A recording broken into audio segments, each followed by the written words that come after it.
नमस्कार दोस्तों, जय हिंद, वंदे मातरम। आप सभी का स्वागत अभिनंदन है टीटी फैमिली शिक्षकों के परिवार जायसवाल कोचिंग सेंटर पर, पावर्ड बाई शिक्षा ही प्रकाश है। दोस्तों, मैं आपके साथ जायसवाल सर। आप सभी का स्वागत अभिनंदन है टीटी फैमिली शिक्षकों के परिवार teachers family Jaiswal coaching centre पर, पावर्ड बाई शिक्षा ही प्रकाश है। इसके पहले ऑलरेडी 3 क्लासेज कंप्लीट हो चुका है।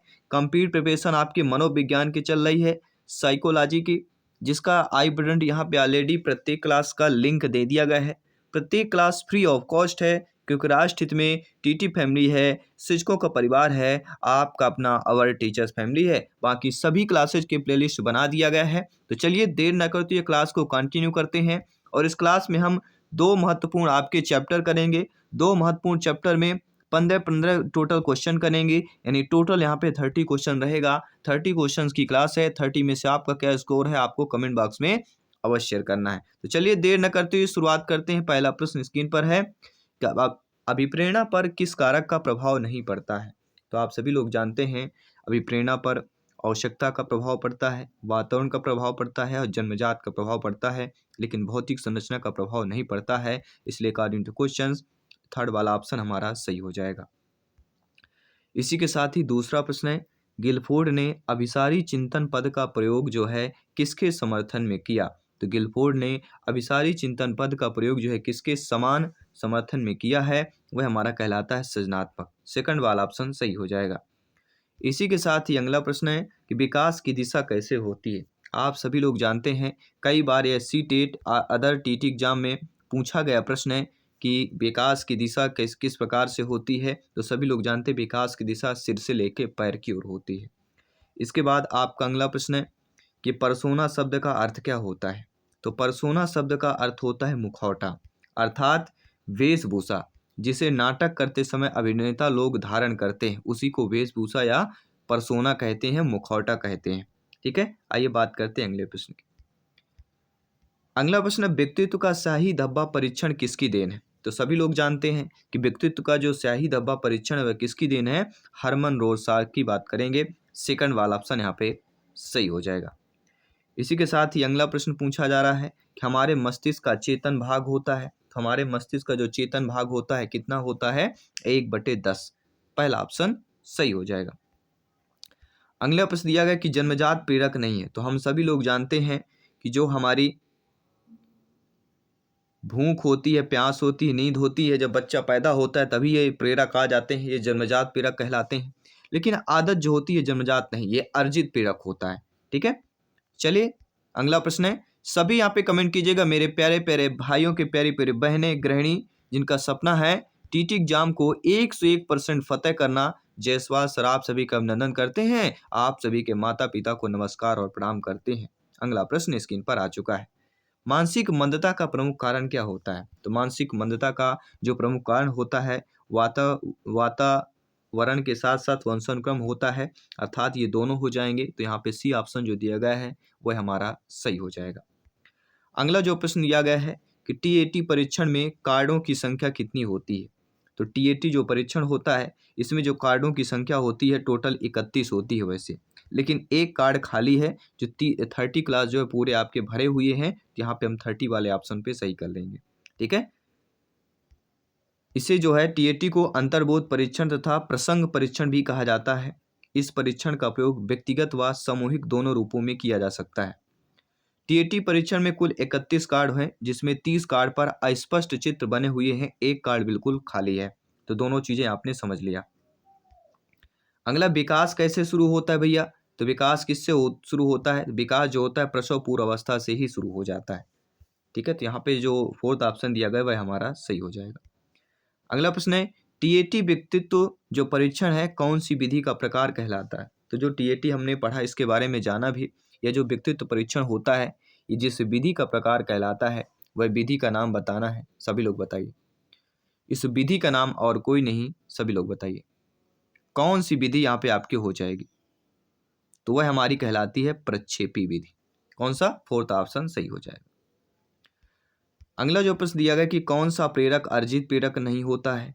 तो हम सभी लोग जानते हैं कि जो प्रेरक हमारा अर्जित होता है वह मद व्यसन है, आकांक्षा का है, क्रोध है। लेकिन आदत की जो व्यवस्था है ये हमारा अर्जित प्रेरक नहीं होता। आइए बात करते हैं अगले प्रश्न की। बाल अपराधी की आयु क्या होती है? तो सभी लोग जानते हैं 18 से वर्ष से कम आयु वाले बाल अपराधी की श्रेणी पर आते हैं। पहला ऑप्शन सही हो जाएगा। अगला प्रश्न है रुचि क्या होती है? तो आप सभी लोग जानते हैं जो रुचि होती है वह किस प्रकार की रुचि होती है। तो रुचि हमारी जन्मजात भी कुछ रुचियां होती हैं, कुछ अर्जित रुचियां होती हैं। तो यहाँ पे जो दोनों ऑप्शन दिया गया है वह हमारा सही हो जाएगा। नो डाउट, आई होप प्रत्येक प्रश्न को आप लोग अच्छे तरीके से अटेंड कर रहे हैं, फीडबैक कर रहे हैं। अगला जो प्रश्न दिया गया है आइए उसको भी देख लेते हैं और समझ लेते हैं कि चिंतन की प्रक्रिया में सबसे कम महत्वपूर्ण क्या होता है। तो चिंतन की प्रक्रिया में जो सबसे महत्वपूर्ण होता है वो होता है भाषा, चित्र, प्रतीक, चिन्ह। लेकिन मांसपेशियों क्रियाएं जो है चिंतन की प्रक्रिया में कम महत्वपूर्ण होता है। इसलिए अकॉर्डिंग टू क्वेश्चन थर्ड वाला ऑप्शन हमारा सही हो जाएगा। अब बात करेंगे बाल मनोविज्ञान के 15 क्वेश्चंस करेंगे। अभी शिक्षा मनोविज्ञान के 15 प्रश्न हमने किया, अब बाल मनोविज्ञान के प्रश्न करेंगे बाई जायसवाल सर। बाल मनोविज्ञान में पहला प्रश्न है कि बाल अपराध के पितामह कौन है? तो बाल अपराध के जो पितामह कहलाते हैं वे कौन से कहलाते हैं, सभी कमेंट कीजिएगा। जी हाँ, सभी मित्रों को जय हिंद, वंदे मातरम, इंकलाब जिंदाबाद। सभी लोग जानते हैं स्टेनले हाल को बाल अपराध के पितामह कहा जाता है। जी हाँ साथियों, अगला प्रश्न स्क्रीन पर है। बाल विकास का अर्थ क्या होता है? तो बाल विकास का जो अर्थ होता है वह होता है व्यवहार में परिवर्तन। पहला ऑप्शन सही हो जाएगा। अगला प्रश्न दिया गया कि बाल अपराध के जनक कौन कहलाते हैं? तो बाल अपराध के जो जनक कहलाते हैं वह सीजर लेम्ब्रोसी की बात करेंगे। अगला जो प्रश्न दिया गया है कि बाल मनोविज्ञान के जनक कौन है? तो बाल मनोविज्ञान के जो जनक कहलाते हैं सभी लोग बताइए कौन से है। हम बात सभी लोग जानते हैं पेस्टोलॉजी की बात करेंगे। तो बाल मनोविज्ञान के जनक और कोई नहीं आपके पेस्टोलॉजी है। साथ ही साथ अगला प्रश्न है कि बाल विकास को कितने भागों में बांटा गया है? 2 भागों में, 3 भागों में, 4 भागों में या 5 भागों में बांटा गया है। तो बाल विकास को कितने भागों में बांटा गया है? 3 भागों में बांटा गया है। और ये 3 भाग कौन कौन से हैं? रूसो के अकॉर्डिंग बालकों की 3 अवस्थाओं की कल्पना की। शैशवावस्था जो 1 से लेकर 6 वर्ष तक होता है, बाल्यावस्था 6 से 12 और किशोरावस्था 12 से लेकर 18 वर्ष तक। अगला प्रश्न जो स्क्रीन पर दिया गया है कि बाल विकास को सर्वाधिक प्रभावित करने वाला कारक कौन सा होता है? क्या वह यौन शिक्षा है, क्या अधिगम है, खेल का मैदान है या बुद्धि परीक्षण है? सभी कमेंट करके बताइए कौन सा ऑप्शन सही हो जाएगा।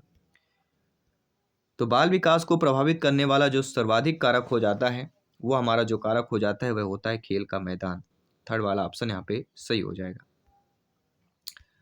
अगला प्रश्न है बाल विकास के अनुसार शिक्षा में महत्वपूर्ण योगदान किसका है? शिक्षक का, परिवार का, छात्र का या समुदाय का?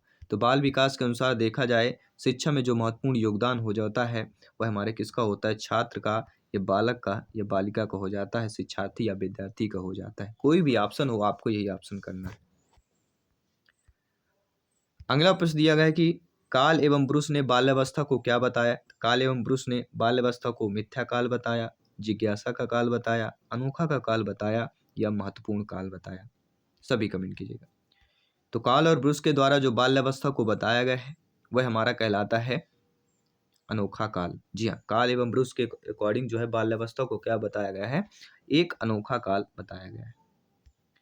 बक्की अवस्था कौन सी कहलाती है? सभी लोग हो सकता है पहली ऑप्शन अवस्था करो, बक्की अवस्था, शैशवावस्था, प्रौढ़ावस्था, बाल्यावस्था, किशोरावस्था, सभी बताइए बक्की की अवस्था कौन सी अवस्था कहलाती है? सारे मॉडरेट प्रश्न करेंगे जो टीटी एग्जाम के लिए संभावित प्रश्न रहेंगे। तो बक्की की अवस्था हमारी शैशवावस्था को ही बोला जाता है। 0 से लेकर 5 वर्ष या 0 से लेकर 6 वर्ष तक की अवस्था को ही बक्की अवस्था बोला जाता है। अगला प्रश्न है प्रथम बाल निर्देशन केंद्र किसके द्वारा खोला गया? प्लेटो के द्वारा, विलियम हिली के द्वारा, डार्विन के द्वारा या रूसो के द्वारा खोला गया? सभी कमेंट कीजिए। तो प्रथम बाल निर्देशन केंद्र किसके द्वारा खोला गया था? तो आप सभी लोग जानते हैं और कोई नहीं आपके हमारे कहलाते हैं विलियम हिली। जी हाँ, विलियम हिली के द्वारा जो है प्रथम बाल निर्देशन केंद्र खोला गया। सेकंड वाला ऑप्शन यहाँ पर सही हो जाएगा। अगला प्रश्न पूछा गया है कि एक बालक पहले पूरे हाथ को, फिर उंगलियों को, फिर हाथ और उंगलियों को एक साथ चलाना सीखता है, यानी क्रम बाई क्रम सीख रहा है। तो बाल विकास के संबंध में कौन सा सिद्धांत होगा? क्या वह सामाजिक अधिगम का सिद्धांत है, परस्पर संबंध का सिद्धांत है, एकीकरण का सिद्धांत है या उपरोक्त में से कोई नहीं। तो आप सभी लोग जानते हैं, ज्ञानी सर्वव्याख्याता लोग हैं, भावी अध्यापक अध्यापिकाएं हैं, कि कोई भी बालक पहले हाथ को चलाए, फिर हाथ के साथ उंगलियों को चलाना सीखे, फिर साथ साथ हाथ और उंगलियों दोनों को चलाना सीख जाता है। तो बाल विकास के संबंध में जो हमारा यह सिद्धांत कहलाता है वह एकीकरण का सिद्धांत कहलाया जाता है। जो थर्ड ऑप्शन दिया गया है एकीकरण का सिद्धांत कहलाया जाए।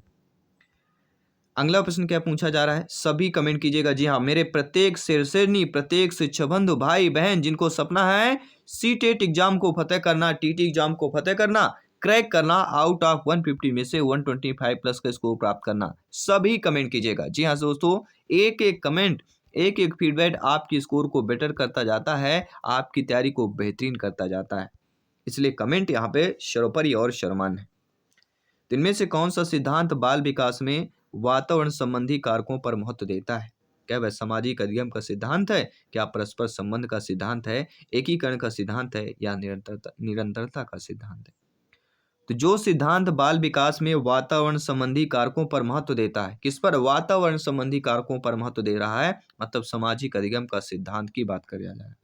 तो सामाजिक अधिगम का जो सिद्धांत होता है वह बाल विकास में वातावरण संबंधी कारकों पर महत्व देता है, क्योंकि बालक का वातावरण जहाँ पे बालक रहता है उसका चारों आवरण, तो बालक यहाँ पे समाज पे रहता है और समाज के चारों तरफ का आवरण की बात करेंगे तो सामाजिक अधिगम का सिद्धांत यहाँ पे राइट ऑप्शन हो जाएगा। अगला प्रश्न है, वृद्धि और विकास के संबंध में क्या दिया गया है? ये वृद्धि और विकास एक दूसरे के समान होते हैं, वृद्धि और विकास एक दूसरे के पूरक होते हैं, वृद्धि और विकास एक दूसरे के विरोधी होते हैं, या वृद्धि या विकास इनमें से कोई नहीं। तो वृद्धि और विकास के संबंध में जो आपने कथन स्टेटमेंट पढ़ा है, आपने सही पढ़ा है कि एक दूसरे के क्या होते हैं? पूरक होते हैं। वृद्धि और विकास क्या होते हैं? एक दूसरे के पूरक होते हैं। विकास जीवन पर्यंत पर चलता रहता है, लेकिन वृद्धि कुछ एक निश्चित समय पर होती है, धीरे धीरे बाद वृद्धि रुक जाती है, लेकिन विकास मरणोपरांत तक देखते हैं बाल की वृद्धि होती है। ठीक है, तो विकास मरणोपरांत भी चलता है, ये हम कह सकते हैं। अगला है, अभिवृद्धि के विषय में क्या सही नहीं दिया गया है? कि अभिवृद्धि शारीरिक होती है, अभिवृद्धि मात्रात्मक होती है, अभिवृद्धि मापनीय होती है, या अभिवृद्धि जीवन पर्यंत चलती है।